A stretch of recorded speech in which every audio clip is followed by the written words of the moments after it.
Bismillahirrahmanirrahim. Assalamualaikum warahmatullahi wabarakatuh. Teman-teman, kita bertemu lagi dalam program Libatin Allah. Dan di episode kali ini, saya ingin membahas tadabbur dari dua ayat Al-Quran di dalam surat yang berbeda, tetapi dia nyambung karena kisahnya sama, yaitu kisah perjalanan hidup Nabi Musa alaihissalam. Di dalam surat Toha ayat 46, Allah Subhanahu wa taala berfirman, A'udzu billahi minasyaitonir rajim. Bismillahirrahmanirrahim. Qala la takhafa innani ma'akuma asma'u wa ara. Allah Subhanahu wa taala berfirman kepada Musa dan Harun, "Wahai Musa dan Harun, la takhafa. Janganlah kalian takut berdua. Innani ma'akuma asma'u wa ara. Sesungguhnya aku bersama dengan kalian mendengar dan melihat." Ayat yang kedua adalah di surat Asy-Syu'ara ayat 62. Allah Subhanahu wa taala berfirman, Bismillahirrahmanirrahim. Qala kalla inna ma'iya rabbi sayahdin. Musa berkata, sekali-kali tidak, sesungguhnya bersamaku ada Robku yang akan memberikan jalan kepadaku. Dua ayat ini tuh sebetulnya memberi kita sebuah nasihat tentang bagaimana cara kita melibatkan Allah dalam urusan hidup kita, bahkan sejak awal sampai akhir. Jadi bukan hanya melibatkan Allah di awal aja, atau melibatkan Allah di akhir ketika udah mentok. Tetapi ini gimana cara melibatkan Allah sehingga muncullah ma'iyahnya Allah, kebersamaan Allah dalam urusan kita, dalam hidup kita dari sejak awal sampai akhir. Gimana caranya? Kalau kita belajar dari tadabbur surat Toha ayat 46, ternyata cara melibatkan Allah dalam urusan kita itu sejak awal itu adalah pastikan bahwa yang kita lakukan itu memang sesuatu yang ada hubungannya dengan Allah.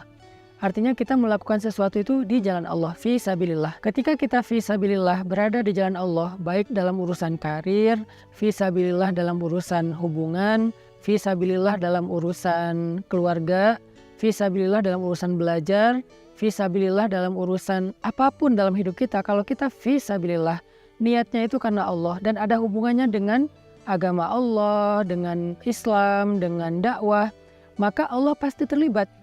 Karena Allah selalu terlibat kepada hamba-hambanya yang berjalan di jalannya.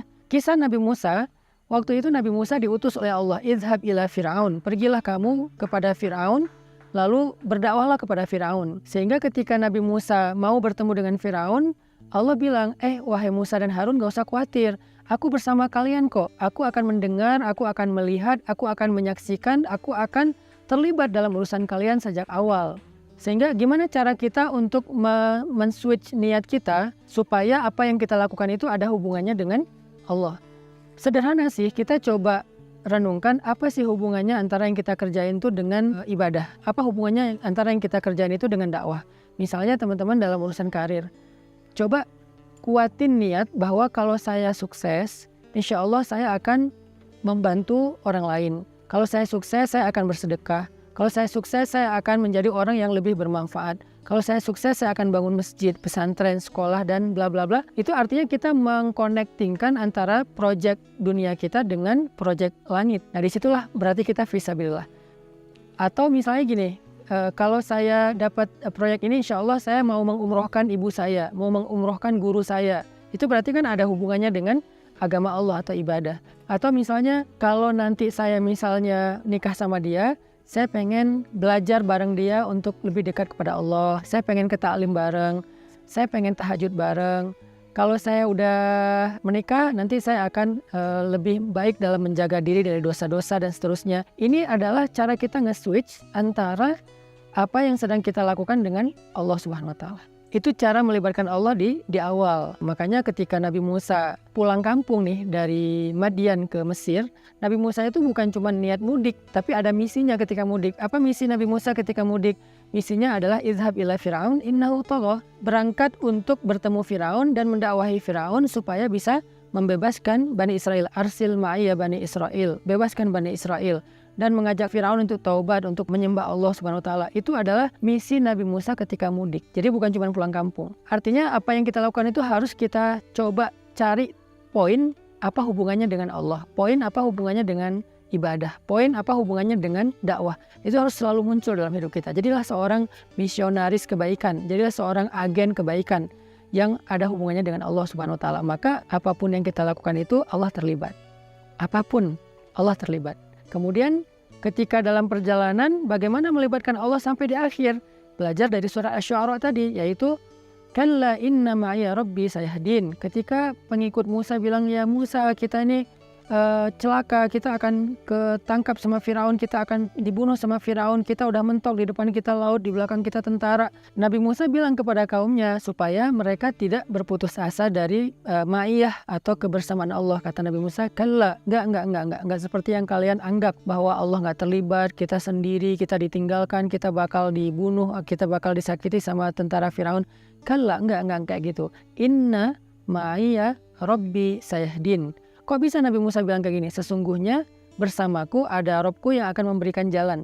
Karena Nabi Musa percaya dengan janji Allah yang tadi di surat Thaha. La takhafa inni ma'akuma asma'u wa ara. Aku bersama kalian wahai Musa dan Harun. Sehingga ketika mentok Nabi Musa percaya dengan janji Allah bahwa Allah la yukhliful mi'ad. Gak pernah ingkar janji. Sehingga ketika Nabi Musa berbaik sangka kepada Allah, tetap berharap pada Allah, sementok apapun kondisi beliau, sesulit apapun kondisi beliau, maka kemudian Allah menunjukkan keajaiban, wahai Musa, pukullah tongkatmu di batu.